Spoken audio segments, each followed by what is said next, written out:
Lección 3 para martes 11 de abril. Una historia de gracia. El mensaje de los tres ángeles es una historia de gracia. Es la historia del amor inmensurable de un Salvador, una historia de Jesús que nos ama tanto que prefirió experimentar el mismísimo infierno a que uno de nosotros se perdiera. Es la historia de un amor infinito, ilimitado, insondable, incomprensible y eterno. A Dios nada lo toma por sorpresa. No está sujeto a los vientos cambiantes de las decisiones de la humanidad. Como ya hemos visto, su plan para librarnos del dominio del pecado no fue un pensamiento tardío después de que el pecado levantara su horrenda cabeza. A Dios no lo tomó desprevenido el terrible drama del pecado. Tal como se ve en Apocalipsis 13:8 y Primera de Pedro 1:18 al 20, dice así. Apocalipsis 13:8 dice: y la adoraron todos los moradores de la tierra, cuyos nombres no estaban escritos en el libro de la vida del Cordero, que fue inmolado desde el principio del mundo. Y Primera de Pedro, capítulo 1, versículos 18 al 20 dicen: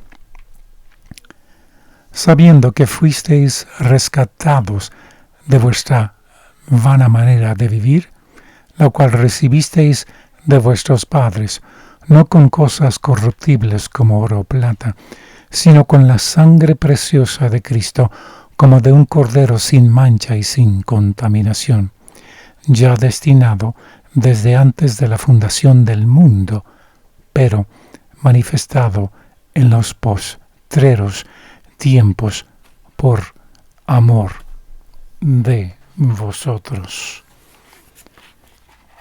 ¿Qué nos enseñan estos versículos sobre el plan de salvación y su origen? La frase Evangelio eterno en Apocalipsis 14:6 habla del pasado, el presente y el futuro. Cuando Dios creó a la humanidad con la capacidad de tomar decisiones morales, Él tuvo en cuenta que aquella tomaría decisiones erradas. Tan pronto como sus criaturas tuvieron la capacidad de elegir, tuvieron la capacidad de rebelarse contra la naturaleza amorosa de Dios. La única manera de evitar esta realidad hubiese sido crear seres robóticos controlados y manipulados por algún plan cósmico divino.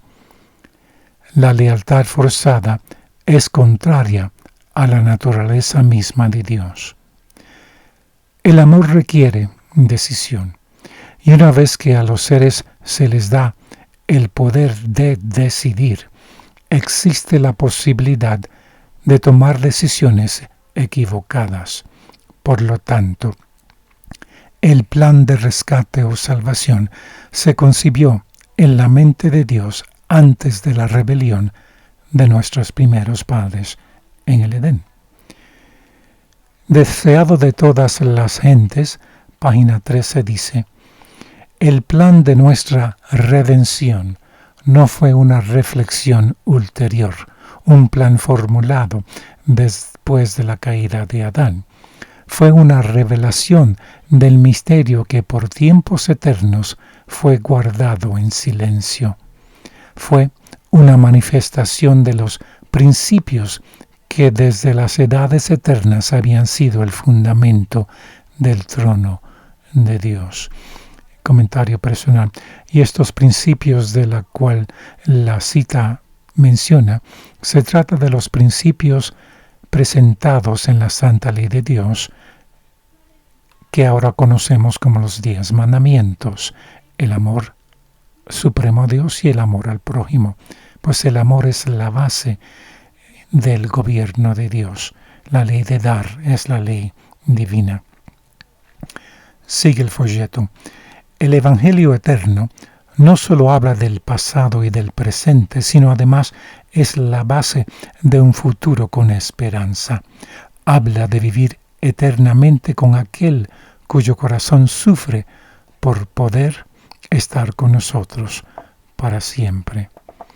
Efesios 1:4 también revela esta idea. Piensa en lo que significa que incluso antes de la fundación del mundo, tú habías sido elegido en Cristo para tener salvación en Él. Comentario personal. Cuando habla de salvación en Él y ser elegido, no habla de una vez salvo, ya tienes la vida eterna, sino que el plan de Dios siempre ha sido para sus criaturas, aún antes de la entrada del pecado, que vivieran eternamente.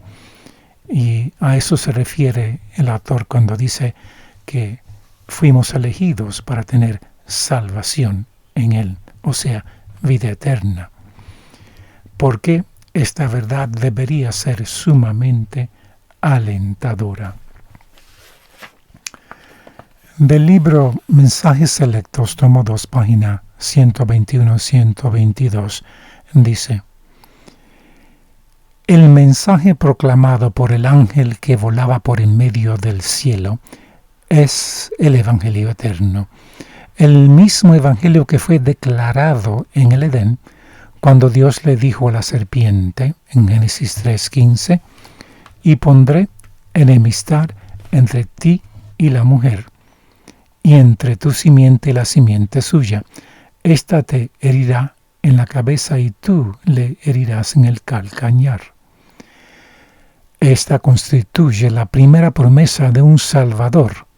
Y cuando habla de Salvador se refiere específicamente de un rescatador de la penalidad, de la prisión del pecado que el pecador se encuentra después de la caída. Entonces sigue la cita: esta constituye la primera promesa de un Salvador que saldría al campo de batalla para desafiar el poder de Satanás y prevalecer contra él. Cristo vino a nuestro mundo, noten bien, para presentar el carácter de Dios, tal como está representado en su santa ley, porque su ley es una copia de su carácter. O sea,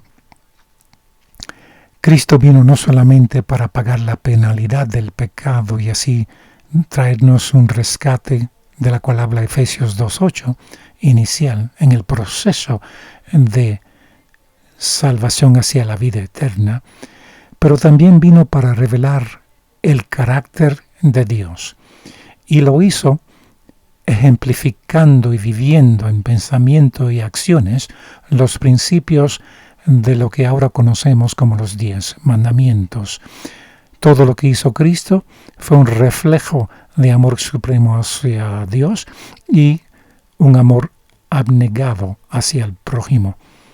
Y entonces de esa manera nos reveló el carácter del Dios divino, el carácter de la deidad, el carácter de los ángeles, el carácter de las otras criaturas creadas por Dios en todo su universo, y el carácter que nosotros tenemos que reflejar también para que podamos tener la oportunidad de recibir el don gratuito de la vida eterna.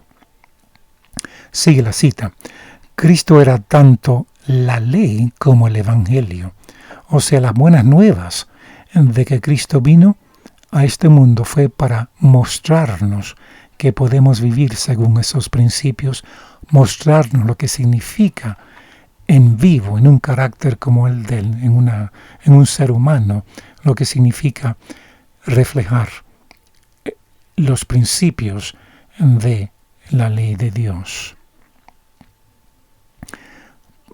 El ángel, sigue la cita, que proclama el Evangelio eterno, proclama también la ley de Dios. Porque el Evangelio de salvación o rescate del poder del pecado y de la penalidad dice que induce a los hombres a obedecer la ley, mediante la cual sus caracteres son formados a la semejanza divina. Noten ese punto, comentario personal, es el hecho de que la ley de Dios y el carácter del ser humano tienen que estar de acuerdo para que pueda vivir eternamente. Porque mediante la ley, la cual sus caracteres son formados, así a la semejanza divina. O sea, por la gracia de Dios podemos obedecer la ley, y como resultado de ese esfuerzo humano combinado con el poder divino hacia obedecer la ley de Dios, Dios entonces hace el milagro en nosotros de transformarnos a su imagen, porque vivimos los principios de su ley de amor. Que tengan día muy bendecido.